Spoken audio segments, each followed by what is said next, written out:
L'effet FP vous amène à la rencontre d'humains passionnés par leur métier. L'effet FP, c'est une courte immersion dans le quotidien de personnes captivantes qui ont choisi la formation professionnelle pour se réaliser. L'effet FP est rendu possible grâce à la collaboration des 9 centres de formation professionnelle de l'Estrie. Je m'appelle Johanna Méthode et c'est avec un grand plaisir que je vous présente la saison 1 de l'effet FP à la découverte de femmes exceptionnelles qui ont choisi la formation professionnelle pour intégrer des métiers majoritairement masculins. Je vous présente aujourd'hui Amélie Champagne. Elle est enseignante au DEP en opération d'équipement de production au centre XP de Magog.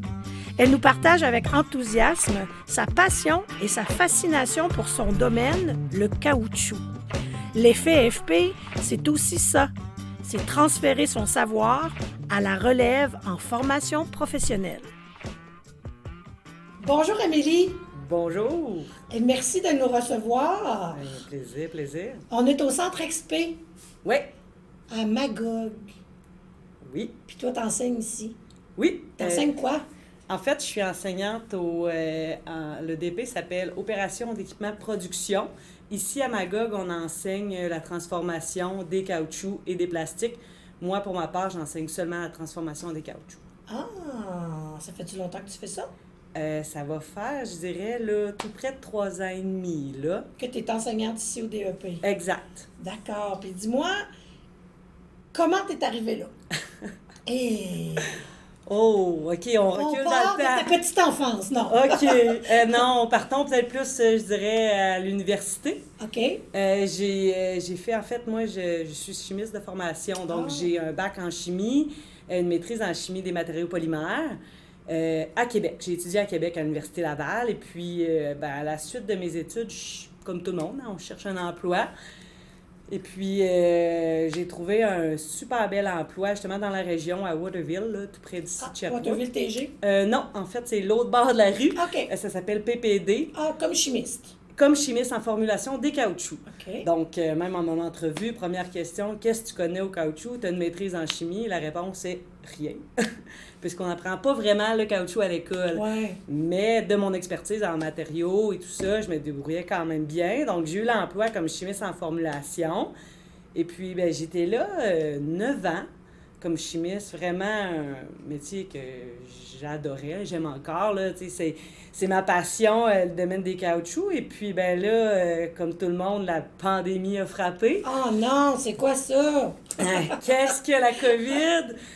Et puis, non, je ne le sais pas. Ce fut de fil en aiguille, opportunité. J'ai toujours voulu, je crois, finir ma carrière dans l'enseignement. Pour moi, c'était peut-être un projet plus tard que j'aurais voulu faire. Pourquoi? Je ne le sais pas. J'ai toujours aimé ça, transmettre ma passion. Et puis, j'étais formatrice SIMDUT à mon entreprise où je travaillais. Tout ça, j'ai toujours été passionnée par cette... Tu étais déjà un peu là, dans le partage de ton savoir puis de ton expertise. Oui, j'ai peut-être tombé dans la soupe, comme certains diront. Là, ma mère était enseignante aussi. Donc, là, pendant la pandémie, j'étais en train de courir. Je me rappelle encore le coup de téléphone, j'étais partie courir, tout ça, je reçois un coup de téléphone. Hey, on a un poste d'enseignante au centre de formation dans le caoutchouc, on te verrait, tu voudrais-tu venir passer l'entrevue? OK.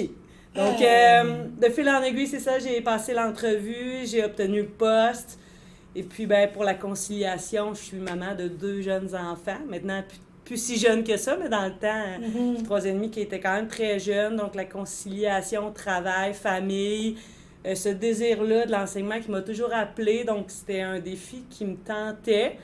Donc, voilà, j'ai fait le grand saut. Oui. C'est fun! Fait que toi, tu t'étais jamais nécessairement imaginée enseignante en formation professionnelle? Jamais de la vie. Jamais de la vie? Avant ce coup de téléphone-là. Au contraire, je m'imaginais peut-être même l'enseignement, j'aurais dit au cégep ou de quoi de même en chimie, tout ça, mais pas de quoi d'aussi appliqué. Puis, avec du recul, avoir su que c'était ça, en fait, enseigner en FP, j'aurais dû faire le saut avant pratiquement. C'est quoi enseigner en FP? C'est merveilleux! Non, rien de moins.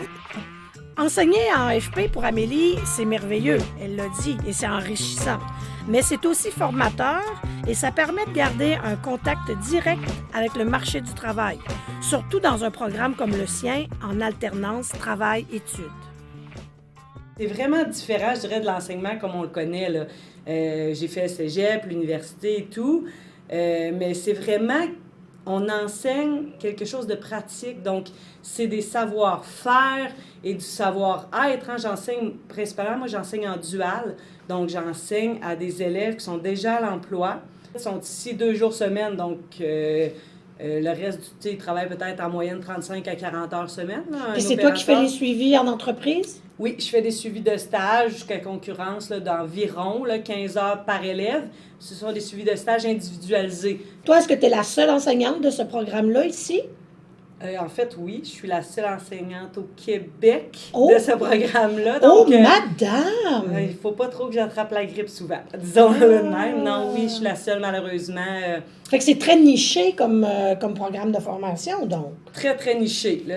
En fait, toutes les entreprises de caoutchouc, si on voit, si on avait une carte géographique là, d'où sont situées, sont pratiquement tous en Estrie et aux alentours. Là, donc, on peut aller vers Granby, un petit peu Montréal. OK, donc on est vraiment concentré ici dans ce secteur-là. Oui, vraiment très concentré. Donc, c'est pour ça que le comité sectoriel, en partenariat avec les entreprises de la région, ont créé justement ce centre de formation-là avec les équipements qu'on a ici à l'usine. OK. Donc, pour permettre cette formation-là aux opérateurs. Puis c'est comment enseigner à des hommes en majorité en étant une enseignante?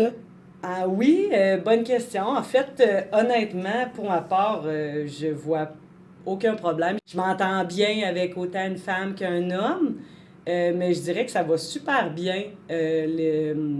Au début, c'était un peu ma crainte en arrivant ici. Je ne sais quoi le regard de l'élève. Donc, c'est une femme qui enseigne un métier majoritairement d'homme. Mm-hmm. Mais je pense que cette relation-là de respect va au-delà du genre de qui enseigne à qui. Donc, la crédibilité que tu as aussi, peut-être, de par ton parcours, puis tes connaissances que, tu sais... oui, peut-être aussi. Oui, je pense que oui. Puis je pense que c'est vraiment aussi, principalement, la relation enseignant-élève qui se crée, qui tire tout son profit. Là. Une bonne relation là, va faire de respect, puis de respect mutuel, va faire en sorte que, que ce soit un homme ou une femme, ça va jeter les barrières. Mais il y a 2 semaines, j'ai eu une nouvelle cohorte qui est rentrée, puis j'avais une femme. C'est la seule parmi les 5 autres. La relève féminine. Exact. C'est certain que c'est gratifiant de partager son savoir, mais il y a aussi beaucoup d'avantages à enseigner en formation professionnelle. J'aime beaucoup l'été. L'été, le congé. Ah, ben oui! Non, ça ne cachera pas, les professeurs, on est bien. Non, franchement, les conditions de travail.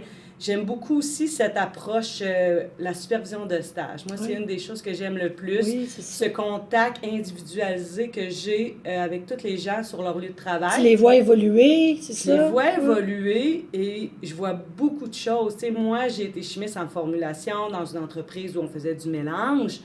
Mais là, j'enseigne à des gens qui font du moulage, du calentrage, de l'extrusion, de la fabrication de boyaux. Donc, je vois différents procédés et à différents postes à travers la ligne de production. Et puis, j'apprends tous les jours. Donc, même en étant professeur, mes élèves m'apprennent beaucoup de choses. Donc, ce partage-là de bagages informatifs. Tu sais, oui, j'apprends à mes élèves et mes élèves m'apprennent beaucoup. C'est win-win. Oui, vraiment. Ça, j'apprécie beaucoup. Le lieu ici, là, à Magog, avec les équipements, notre usine qu'on a, l'usine-école, c'est vraiment formidable. Et puis, la modalité d'enseignement, 2 jours semaine. Donc, oui, c'est très condensé, c'est des grosses journées. Mais après, je suis libre de faire mon horaire. Donc, oui, des fois, ça arrive que je vais en supervision de stage de nuit, de week-end. Mais des fois, je reprends mes heures. Puis le lundi matin, je peux me permettre de jardiner quand il fait beau. Donc, non, beaucoup d'avantages à cet emploi-là. T'as vraiment l'air passionné, en tout cas, par ce que tu fais, là, tu sais. J'aime ça, j'aime beaucoup ça. Oui, la chimie, en général, a toujours été une branche qui me passionnait. Mais la chimie du caoutchouc, la chimie des matériaux, souvent, quelqu'un qui connaît pas ça, le caoutchouc, ça semble si banal, mais il y a tellement, moi j'appelle ça, c'est de l'art noir, là, parce que c'est tellement complexe et puis on s'en rend pas compte, mais il y a du caoutchouc autour de nous partout, hein, qu'on parle dans les moyens de transport, qu'on parle dans le sport, tu sais, tous les ballons, les surfaces synthétiques, dans le textile, qu'on parle de semelles, de chaussures, qu'on parle dans la construction, les joints d'étanchéité, bref, il y en a partout. Donc, vraiment, là, c'est un matériau qui est incroyable. Puis, selon la formulation, hein, moi, les chimistes en formulation, on est comme les Ricardo du caoutchouc. Hein, j'aime ça! On va-tu pouvoir faire une petite dégustation tantôt? Malheureusement, non. Ah, d'accord. Je vous le suggère pas parce qu'au lieu de mettre de la farine, c'est plutôt des produits chimiques que l'on met. met. Oui, c'est bien trop vrai. Mais somme toute, c'est un peu le même principe. Donc, ça a un petit côté, je dirais, à la fois scientifique, mais à la fois artistique. Il y a de la créativité là-dedans. Dans une certaine mesure, je dirais oui. C'est quoi l'effet de la formation professionnelle, d'après toi? Bien, en fait, moi, la façon que je pourrais peut-être plus le décrire, là, l'effet FP, c'est que lorsqu'on va à l'école, disons, tu es au secondaire, tu vas faire un cégep, on va vraiment former quelqu'un dans un savoir précis. Qui va venir avoir un impact et une influence directe sur le marché du travail. Dans nos quotidiens. Dans nos quotidiens, directement. À chacun et chacune de nous, comme tu l'as dit, si on regarde tout ce qui nous entoure, ben il y a l'effet FP dans à peu près tout, là. Dans tout. Tout est dans tout. Tu as écrit sur un bout de papier qui est fait par probablement des diplômés en pâte et papier du centre de formation Centre XP de Windsor.